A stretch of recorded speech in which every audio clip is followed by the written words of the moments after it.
Episode of the Cattle USA Daily Podcast. Today we are welcoming back Dan with Logic Ag Marketing for our market report and just analysis on things that are going on that side.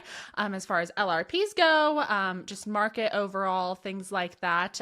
This was supposed to be our Tuesday episode, but Dan was traveling and we figured that maybe us trying to talk about this while he was sitting in the middle of an airport wasn't the best time. So we rescheduled to today. So you guys just get spoiled and you get 2 Wednesday episodes. And Dan and I yap for like the first 10 minutes of this episode. So if you are here genuinely just for the markets and you want to know what's going on, I give you permission to skip to like 10 minutes and then you actually we start to talk about that. But be warned, for the first 10 minutes, Dan and I are just yapping about everything. It's 8 a.m. here when we're recording this. I've got my coffee. Dan's got his coffee. We're just nice little morning chat. So this is coming out Wednesday midday. So I hope that you guys are able to kind of get a look into the markets today, all of the things like that.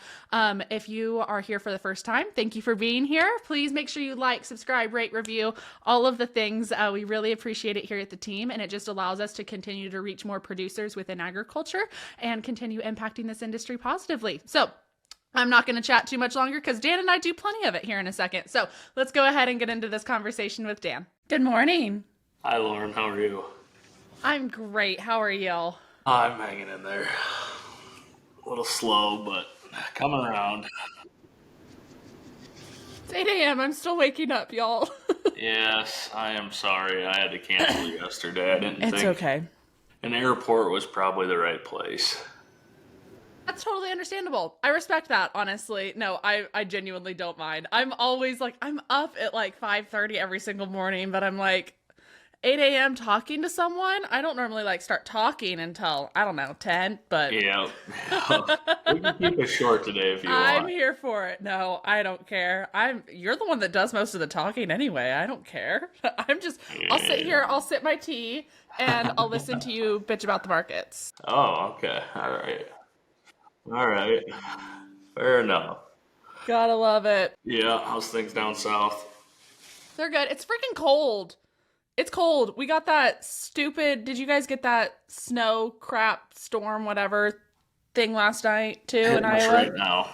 Yeah, it's terrible. I hate it.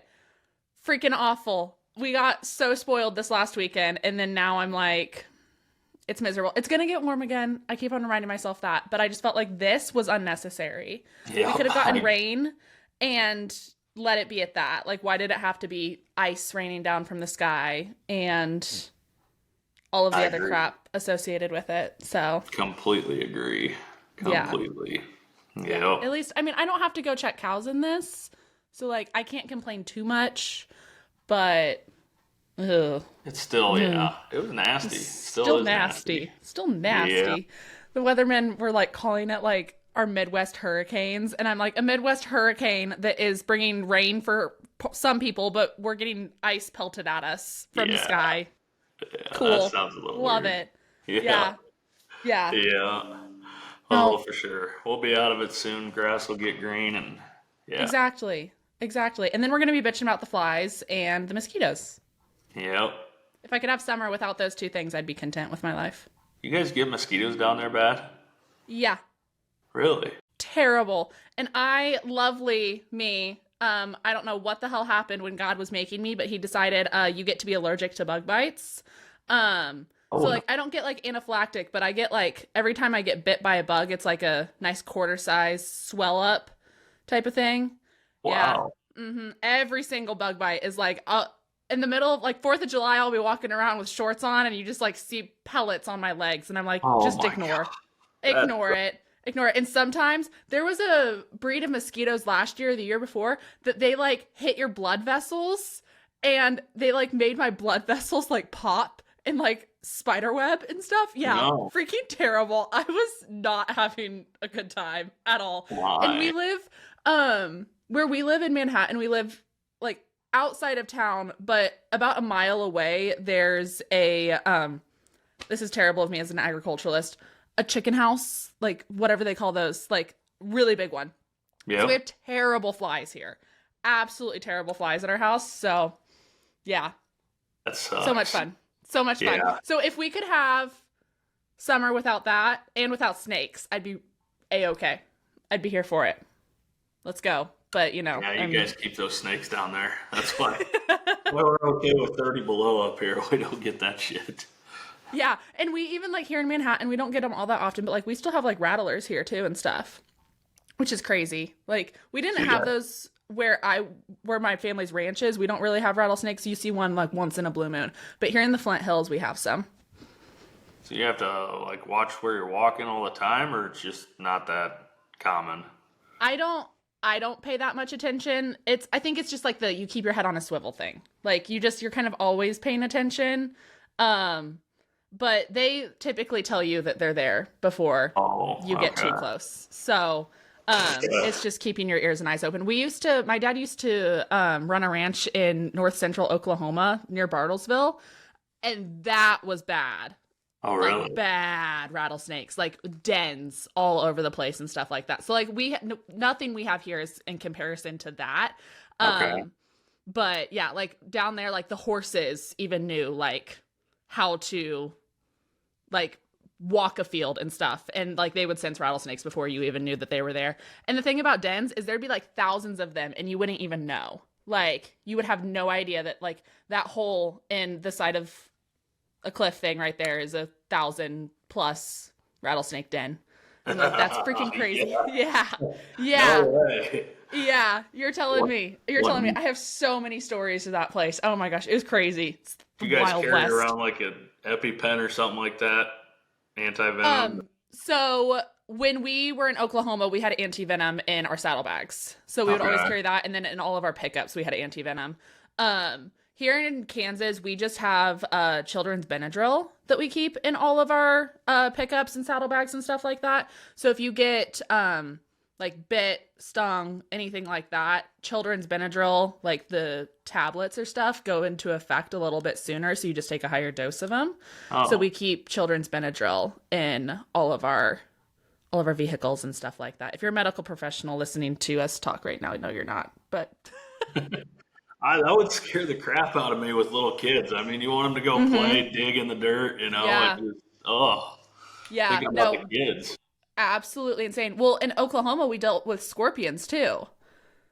So like, you'd have to like dump your shoes out every single morning and you can't walk around the house barefoot. Like, you have to wear shoes all the time when you're inside. They get in the house that bad? Yeah.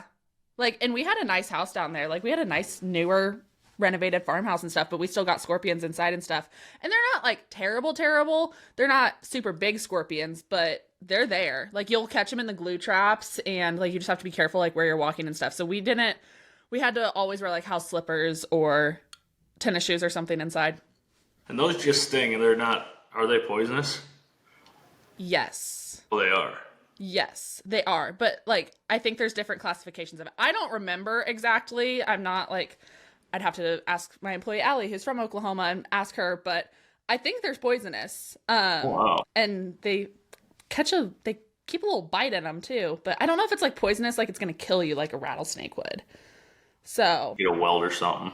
Yeah, I have no idea. Keep that stuff down there, Will. I don't want anything to do with it. I mean, the most we ever see is a gardener snake in the summer mowing the lawn, and you're like, go run it over quick, and you should keep those. They're good, but yeah, you guys can have that stuff. We'll take the 30 below, snow and ice. So that's so fair.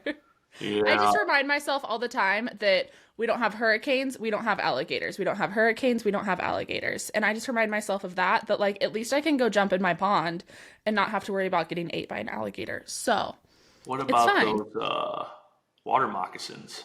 We have those. You do? Yeah. Mm-hmm. So no river swimming or?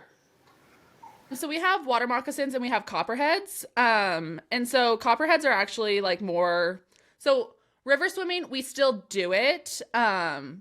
But those are our two biggest concerns when you do it, is the water moccasins and the copperheads. I'd say we have more copperheads than we do water moccasins down here. Especially like the biggest concern is because copperheads like stick semi close to bodies of water a lot of the time too. And so, like we have a bunch of hiking trails around here that have like waterfalls and like your hike down to the river or like stuff like that. You have to be really vigilant about copperheads because those suckers are terrible. Like their bites hurt.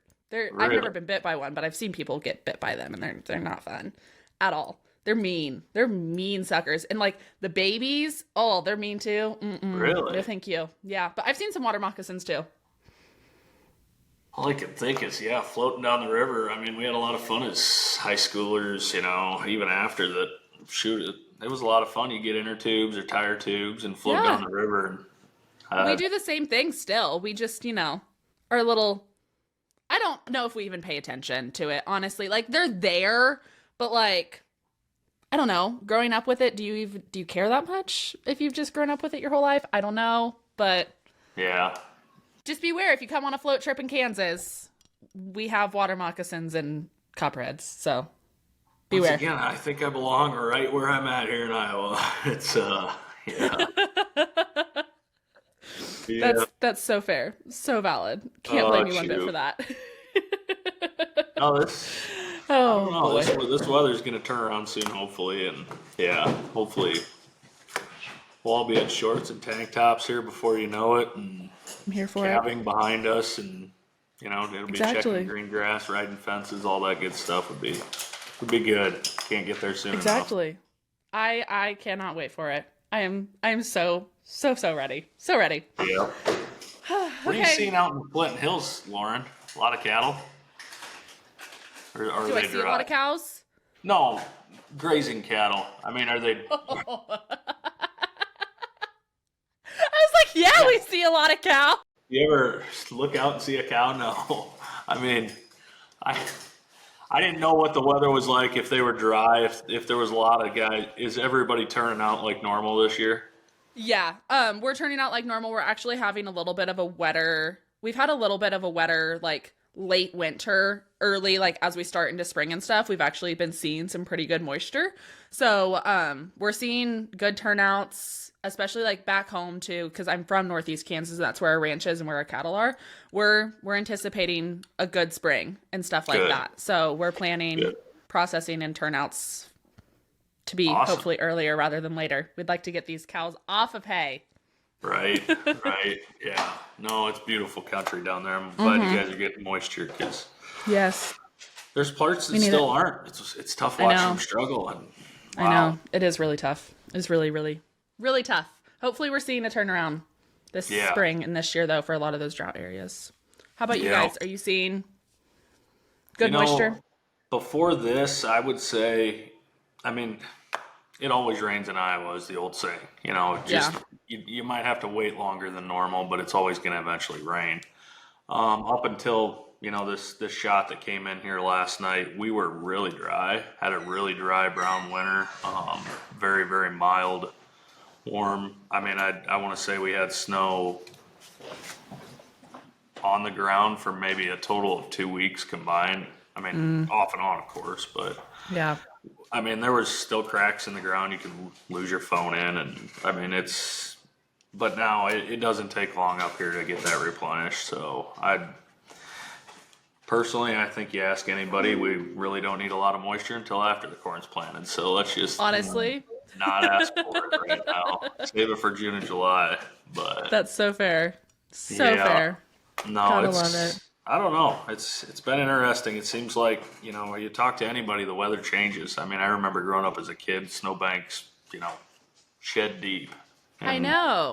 now it's dry winters. You're like, what happened? Mm-hmm. But I No, don't know. 1,000%. I'm sure it's just cycles.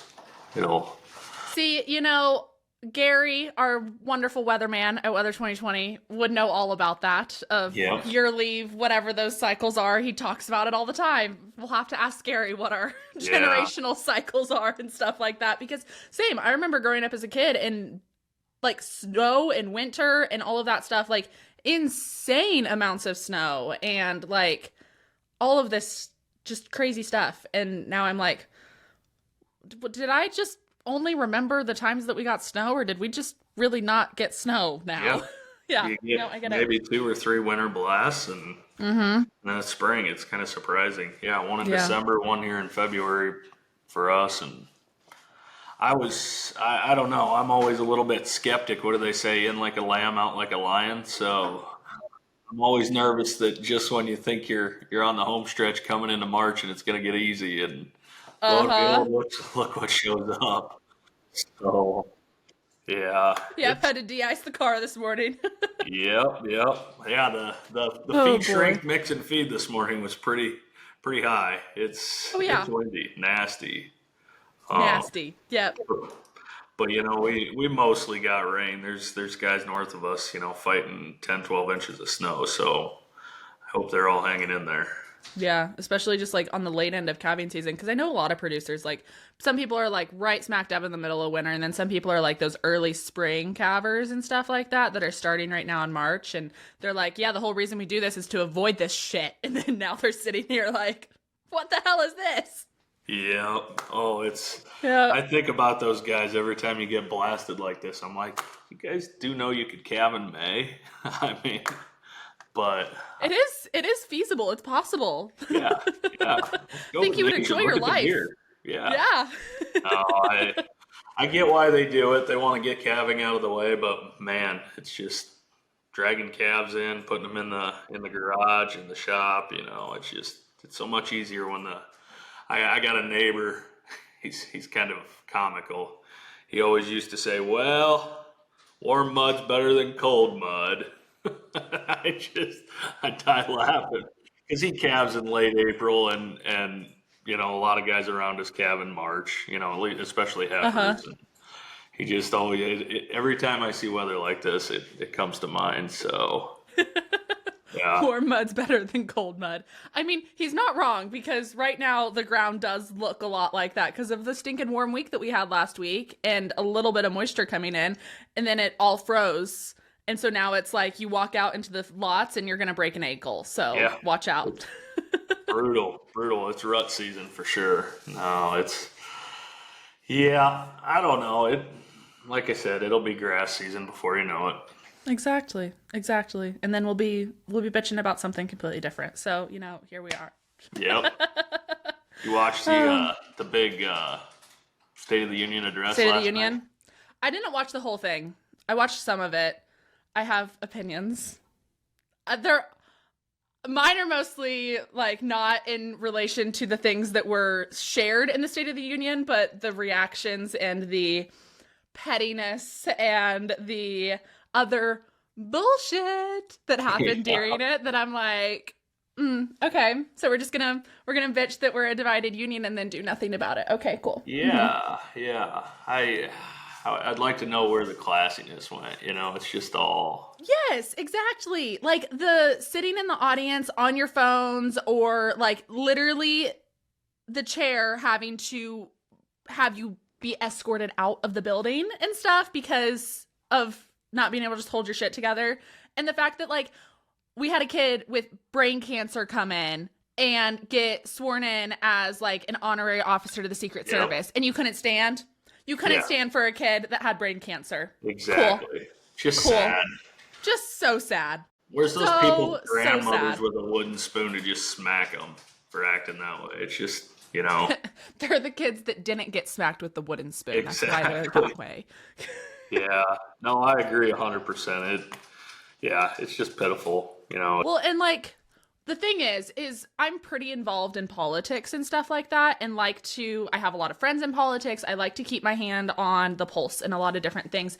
And the thing is, that is not normal. Like that is not our state house and senate. That is not our like everyday political landscape. We're not actually that divided. But then you go and you pull crap like that that's like on a national level, you're representing the entire nation and you make it look like we are so extremely divided. And I'm like, if you're actually talking to the staffers, if you're actually talking to the people that are writing the legislation, writing the bills, working day in and day out across party lines, we're not divided like No. that. Like, and it's just the people that look at their platform and say, I'm going to go make a show out of this for no Yep. reason at all. Like, Exactly. absolutely Yeah. no reason at all.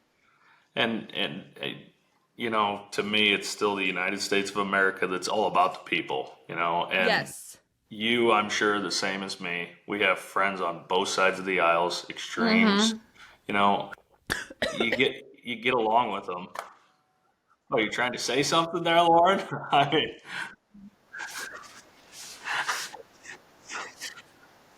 Had to drink coffee there for a second. okay. Sorry. No, you're fine. Yeah, I thought I said something wrong there, and like, woof. Nope, you're good. You're good. Just, brain telling my throat how to swallow didn't Oh, correlate very well. Gotcha. Yeah, no, Anywho, continue. that's not America. No, it's not. We all get along. We have different opinions, but we still get along at the end of the day, and that just looks petty. It looks really petty, and especially like if you look at it like on an international landscape too, like that to me does not show a unified front. That does not show power. That does not show that like we are the best nation in the world. Like all of this other stuff, like because other countries were watching that, and for sure. that looks like a bunch of kindergarteners on the playground fighting over who gets the doll toys today. Yeah. Like, Yeah, it is. It truly pathetic. is. Yeah. And then to sit here and watch these markets and how the politics are playing into those, that's been kind of interesting the last 2-3 weeks. Yeah. Have you seen any like major things happen since like the State of the Union last night, or like what are you kind of seeing on that front as far as like the political landscape affecting markets? Nothing really, because of last night's, address, but, ahead of that, all this tariff talk's been beating the crap out of these, especially the grain markets and the hog market. And I mean, even your indices have been taking a beating a little. Everybody's a little bit nervous about a slowdown in the economy because of them, or because of the federal layoffs, or I mean, combine it all together, the markets have changed drastically in the last 2-3 weeks. Honestly, I remember, Trump's first 4 years, volatility was absolutely insane. And, case in point here in the last month, volatility just went through the roof. We're going to probably see that for the next 3 to 4 years. Take it. You got to deal with it. Be prepared to protect yourself. Some guys will run stops. Some guys will, buy options to protect futures positions. I mean, there's ways to protect yourself in a market that, you can get steamrolled pretty fast, going either direction. So, for instance, corn, wheat, all your feed stuff just got beat up in a big way in the last, I would say 3 weeks. I'm looking at it like, hey, here's an opportunity to start protecting feed costs. In the end, I like to think it's still a supply and demand market. And if these tariff talks end up getting solved and agreements are made, it wouldn't surprise me to see these grains bounce back up. So I'm looking at this like, hey, this is an opportunity. Let's get some feed needs booked. Yep. You start talking longer term, like new crop wheat, new crop corn, new crop beans. Still very, very on edge about that. All the talk is about acres. How many acres of corn, beans, wheat. I have my opinion, but try now guess the USDA is like I don't know, standing in front of a firing squad. You're not going to win. But so I think producers just need to be diligent this year, trying to, if you get some profit, protect it. Look at some options, look at some futures or HTAs, forward sales. Look at those. Like I said, hogs have been getting beat up as well. Mexico is our largest customer on the pork side. So I'd like to see, first and foremost, let's get a deal signed with Mexico.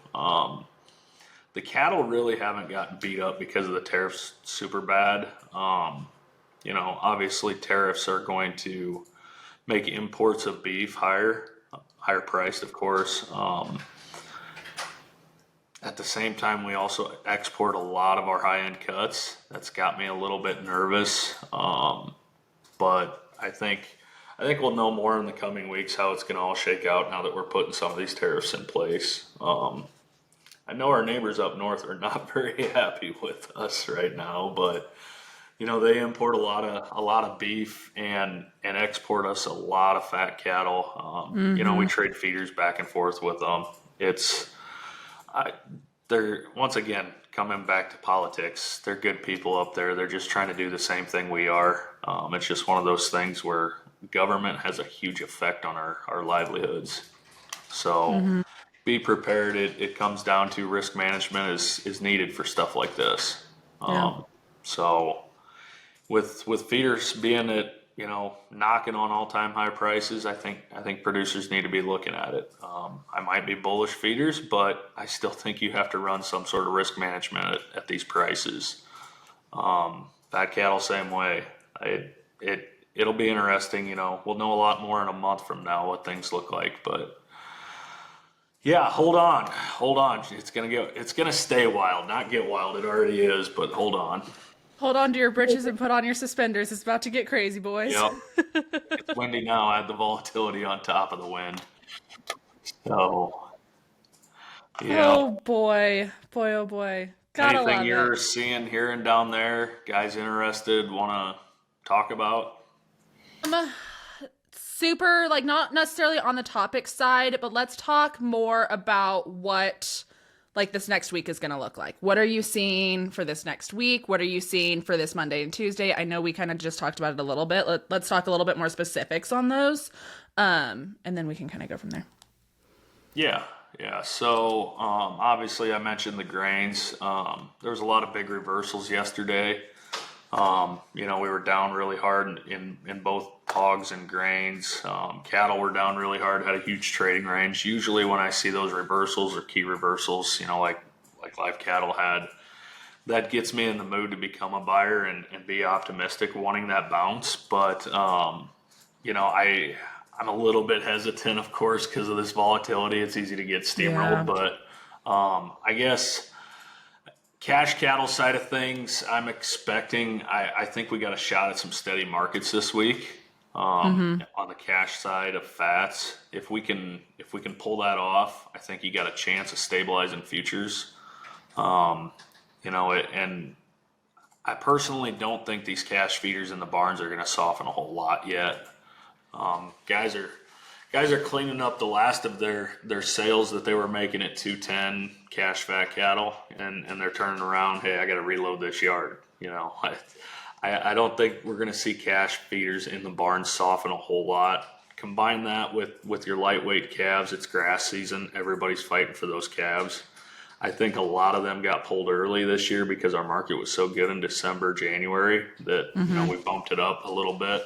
There were some storms along the way that, shut down barns for, a week, and it shifted things. So we had some numbers here last week to pick from. But going forward, my expectation is we're going to have even lighter numbers here coming into the better part of March. So I don't see cash feeders softening. So you could still see the board sell off, and everybody should be aware of that. Managed money has nearly a record long position, so if they wanted to get out, it can cause some damage to the futures. But the cash side, I'm pretty comfortable with for the moment, barring the S&P or the Dow keeps falling apart. That's gonna spook some people. So Yeah. a little bit nervous about that, but I guess cautiously optimistic would be the word of the week. I love that. That's going to be like one of our go-to things. Like, are we going to be cautiously optimistic this week? Are we going to be optimistic? Like, where are we at on the, we need a little slider back here. Dan is cautiously optimistic this week. Let's put it up. What are we going to say when Dan's really, really bearish and in a bad attitude? Because I get that. We're going to put it all the way down here, and right there is going to be a whiskey bottle. And we're just going to, instead of moving the dial down, we're just going to grab the whiskey bottle. Perfect. And this is going to turn into happy hour with Dan and Lauren. That's probably needed. When I get in a bad mood because things are looking bearish, we need whiskey. For exactly. Sure. Yeah. No, boy. I'm comfortable right now. Like I said, I'm not seeing anything that's really going to wreck us, other than, managed money can do some crazy things if equities keep falling apart. But the fundamentals really haven't changed for the moment. It is the start of Lent, so demand's not going to be rock stellar. March is a long month for me. It's a very, very long month. Get me to grilling season and we'll get pretty optimistic. 1,000%. What are we seeing on like the kill markets, everything like that? Are we seeing anything change because of tariffs, anything like that? Are kill numbers still good? We're still seeing good things on that side. What are we feeling there? I mean, we're still running reduced kills right now. The Packers are trying to protect, I guess their tiny loss or their break even, or try and get. I think they're back to a profit now a little bit. So they're doing everything they can. Well, the only way they can do it is control that chain speed. So they slowed things down here about 2-3 weeks ago. Well, it might have been 4 weeks ago now. But they slowed the chains down. I'm not anticipating they speed them up in a big way here. I just don't. I don't have that reason yet. There's still some product to clean up. So like I mentioned, it's Lent. If we could get towards the back half of March, I think we might be able to speed things up, get back on the more aggressive side of the kill numbers. These kill cows have been crazy high. Makes me want to have a pen of kill cows on feet. So yeah, I mean, and justifiably so. We mentioned last time, milk's still at $19, plus, and the cattle market with what those calves are worth. If we can keep that cow around for another year, we're going to. So, we'll see how it all shakes out here in the next month. But for the moment, I'd like to see some sideways action and just hold things at current levels until we get to that month of April, May. So, I love it. Sounds great. Any other closing thoughts? Any other things you're seeing? Anything else you want to talk about before we close out today? No, we kind of touched on everything there for the moment. Great. So love it. Yeah. Love it. Amazing.